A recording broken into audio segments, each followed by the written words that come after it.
Hi, this is Shannon from No Shelf Control. Today I'm excited to tell you about my February TBR. I know we have talked about some of these books in January because they are rollovers from the month of January that I didn't quite get to.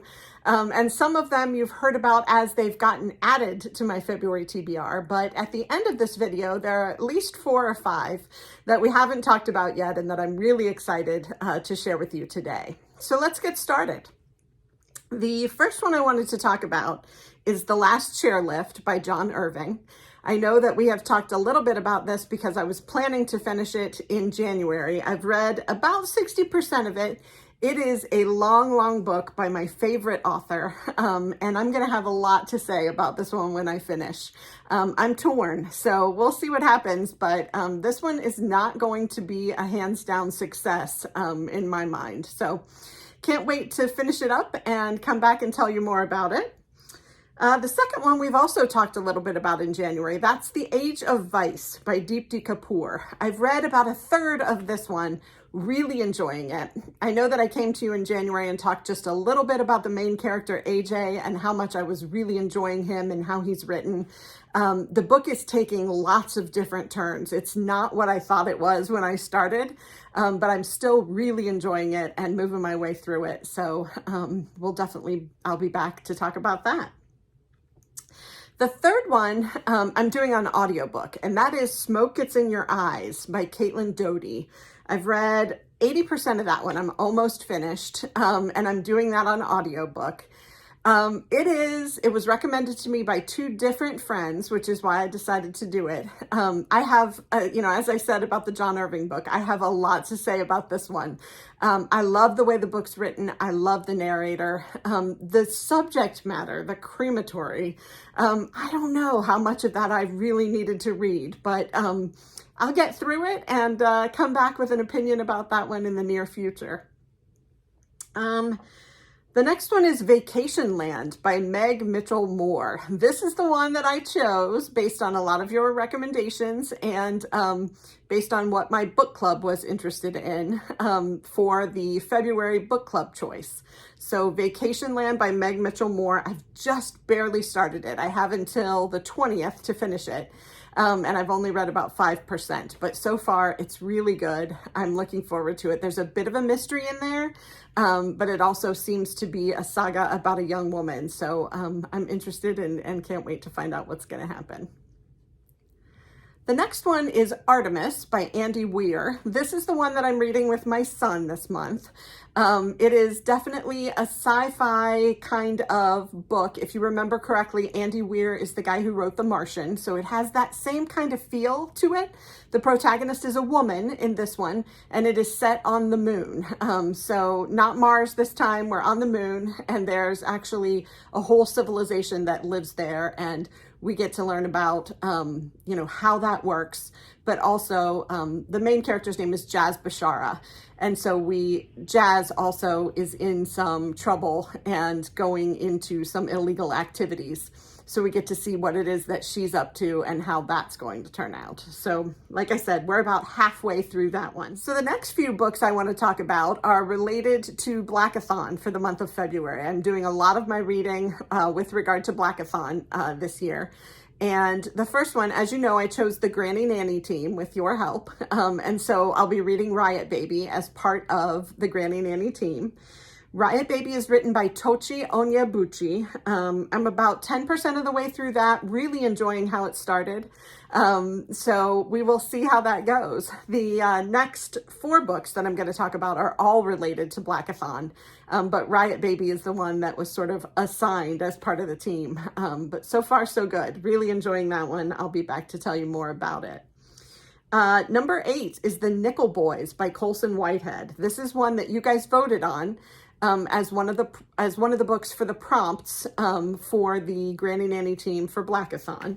So I have not started it yet, but I'm really looking forward to it. I've heard great things about the Nickel Boys. I've never read any Colson Whitehead, so I'm really excited to try that one and see where it goes.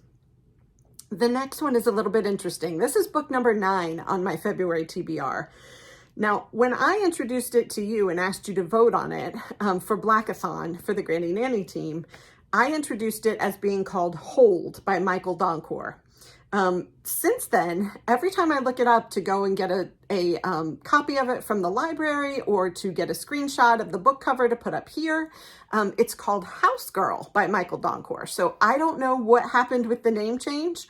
If it has two titles, I'm just not sure. But when I first learned of it, it was called Hold, and now it seems to be called Housegirl. Same cover, same author, but two different names. So I will be reading that one. Have not started it yet. That is one of my Granny Nanny prompts.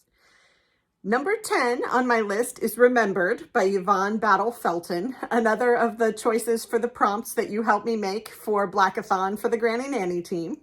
Looking forward to getting into that one. I have not started it yet, but it's there. I don't know. Blackathon may end up being read into March for me, but because I have a lot of books on my TBR this month, but I'm just excited and ready to dig into all of them, which is how it usually goes with me. We'll see how it turns out. I'll get a bunch of them done, but maybe not all of them, but I won't give up. So book number 11 is Hunger, A Memoir of My Body by Roxane Gay. I love Roxane Gay. Can't wait to read another book of hers. And also, you know, the whole idea of it being about the human body and about weight, and about sort of our culture and how we, you know, regard fat and fat shaming and weight. I'm really interested in reading what she has to say about that. So can't wait to get started. Okay, so let's talk about these books that I have never talked about on the channel before. These are the remaining titles that are on my TBR for February that I am so excited to share with you. And the first one is called Southern Cross by Leo Solstrom.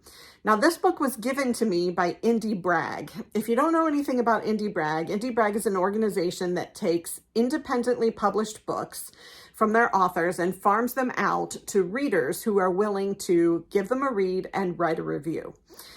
So every now and then I like to take an independently published book that may not be getting the love that it would have gotten if it were published by a big publishing house, give it a read and give my opinion. Now, this book, Southern Cross, has no reviews on it on Goodreads. So, you know, I have the opportunity to give it a read and be the first person to review it there and to let you know about it early on. So far, I'm about 30% of the way through the book, and I'm really enjoying reading about, I believe this is memoir. The main character's name is Leo, and the author's name is Leo, so I'm guessing that this is memoir. But basically, as a young man, he spends time at a summer camp and falls in love with a young woman. There's a backstory about the two friends that, you know, her best friend, the three of them meet, the relationship they develop.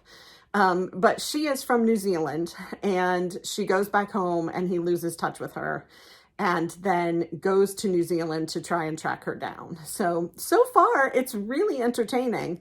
And I'm interested to see how it works out. So I will let you know more about that one as I read it. It was published June 28th of 2022, and it is about 400 pages. So it's a sizable book.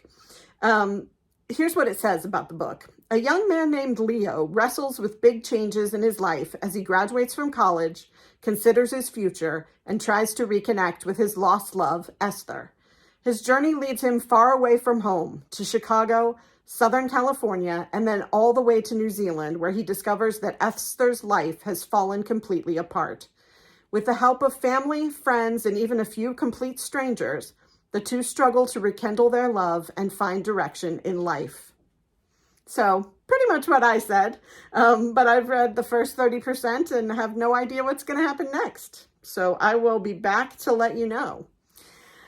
The next book I want to talk about, haven't talked about here yet, is Good Bones by Maggie Smith. I'm halfway through this one. It is a poetry collection, and I almost never read poetry. I actually cannot tell you, aside from Shel Silverstein, who the last poet was that I ever read, but a couple of things. This author got introduced to my son in his English class.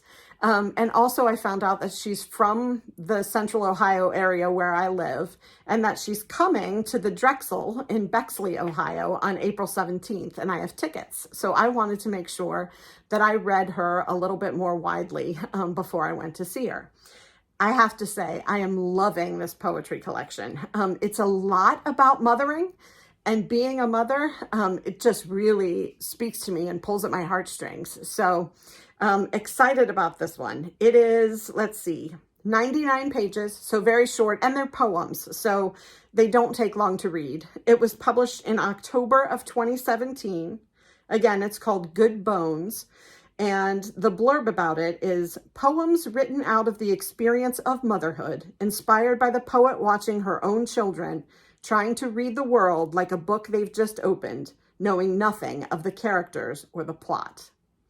So far I have a big crush on Maggie Smith, and very interested to read the rest of this book and anything else that she has published. So I will let you know more. This next one, also never talked about here on this channel, is The Rabbit Hutch by Tess Gunty. Now, this one has a little bit of a special story behind it. I'm a Notre Dame grad, and the Notre Dame Women's Club has a book club. And every quarter, they pick a new book to read. Well, Tess Gunty, we voted on books recently, which one to read for spring of 2023. And ended up choosing The Rabbit Hutch by Tess Gunty, I believe, because Tess Gunty is a 2015 grad of Notre Dame. So I think she probably swept the voting because she's a Notre Dame grad and the women of Notre Dame wanted to support her. But so far, the book is really good.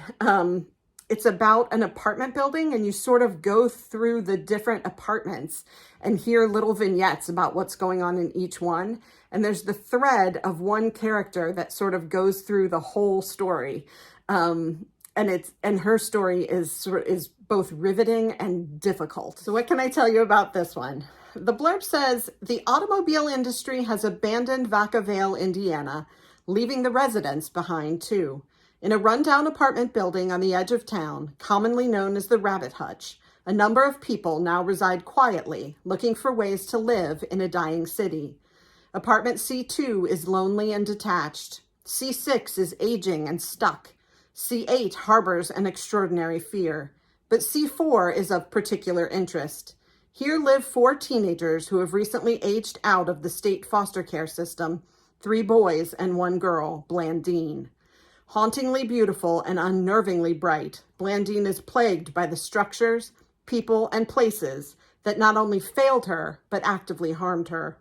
Now all Blandine wants is an escape, a true bodily escape like the mystics described in the book she reads. So that is The Rabbit Hutch by Tess Gunty.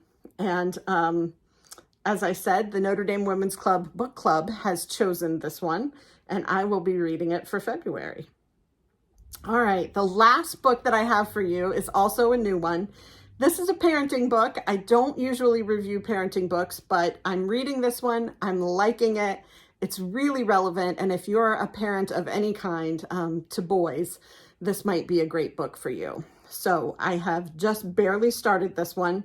I'm about 20% through the book, and it is called Decoding Boys, The New Science Behind the Subtle Art of Raising Sons by Kara Natterson. It has a cool little cover. I love the gym shoes.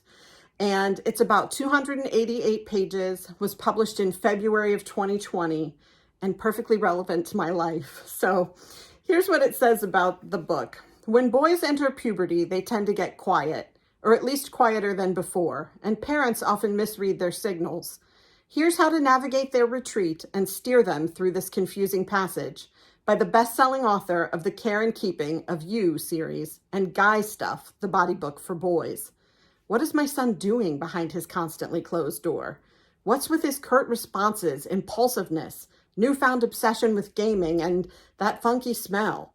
As pediatrician and mother of 2 teenagers, Kara Natterson explains, puberty starts in boys long before any visible signs appear, which causes confusion about their changing temperament for boys and their parents alike. All right, so I have started that one, getting some good information. Would love to share some of that information and a recommendation on either for or against this book to you as soon as I finish it, but it is on my list for February. That is the new and exciting TBR list for February for No Shelf Control. Thank you for listening to me today. Make sure you go ahead and smash that subscribe button so that I can continue to make videos about new and exciting books and bring you some titles that you may not have heard of. Thanks for listening. I'll talk to you soon. Bye.